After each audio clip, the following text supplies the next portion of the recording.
ఓం నమః శివాయ. ఓం నమో నారాయణాయ. ఓం శ్రీ నరదృష్టి నివారణ కాల భైరవాయ నమో నమః. ఓం ఆదిత్యాయ నమః. ఓం సూర్య అరిష్టేతు సంప్రాప్తే సూర్య పూజాంచ కారయేత్. సూర్యధ్యానం ప్రవక్ష్యామి ఆత్మదోషపీడోప ఉపశాంతయే. మా ఛానల్కి స్వాగతం. చూస్తున్న వీక్షకులకు ప్రేక్షకులకు ప్రియ కాలభైరవ భగవద్బంధులకి స్వాగతం పలుకుతూ మమ్మల్ని ఎంతగానో ఆదరిస్తూ ఉండబడినటువంటి ప్రియ సోదరీమణులకు, సనాతన ధర్మ సంరక్షకులకు, జ్యోతిష్య అభిమానులకు అందరిపైనను ఆరోగ్యకారకుడైనటువంటి సూర్యనారాయణ స్వామి వారికి ఆశీస్సులు ఉండాలని కోరుకుందాం.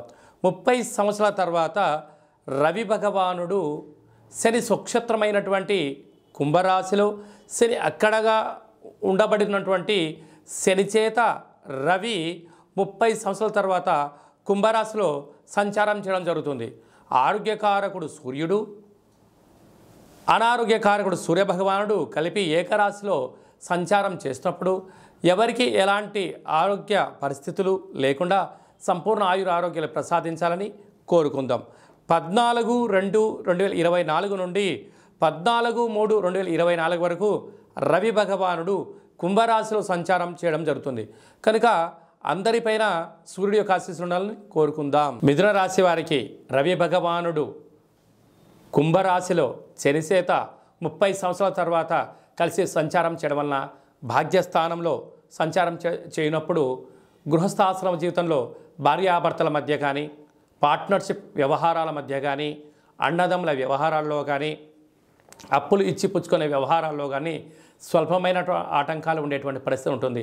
కనుక ఇలాంటి కాల సమయంలో మౌనం, ధ్యానం, ఆధ్యాత్మికత, ఆరోగ్యాన్ని కాపాడుకోవడం అన్నింటా అర్థం చేసుకొని ప్రయాణం చేయగలిగితే మిథున రాశి వారంత అదృష్టవంతులు ఎవరు లేరు అని చెప్పి గమనించగలగాలి.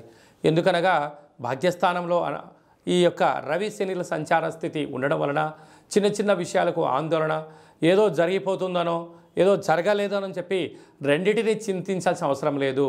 రెండిటిని కాలమే నిర్ణయిస్తుంది. కనుక ఉన్నంతవరకు ఓపిక, పట్టుదల, సహనంగా ఉండండి. అద్భుతమైన ఫలితం మీ సొంతం అవుతుంది. స్వయం వృత్తులు, సేవారంగాలు, అలాగనే మార్కెటింగ్ వ్యాపారం చేసేటువంటి వారందరికీ చాలా మంచి కాలం అని చెప్పి గమనించాలి.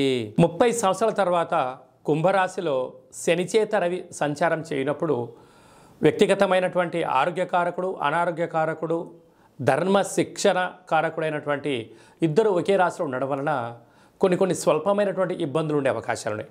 ఇలాంటి కాల సమయంలో 4 శనివారాలు ఉప ఆవాసం చేసి నేల మీద పడుకోవడం, తెల్లటి నువ్వుల పచ్చడి తినడం, 4 ఆదివారాలు మద్యమత్తు మాంసాలకు దూరంగా ఉండడం వల్ల ఎలాంటి దోషాలు లేకుండా మనల్ని సంపూర్ణంగా ఆయురారోగ్యాల్ని ప్రసాదించడం జరుగుతుంది.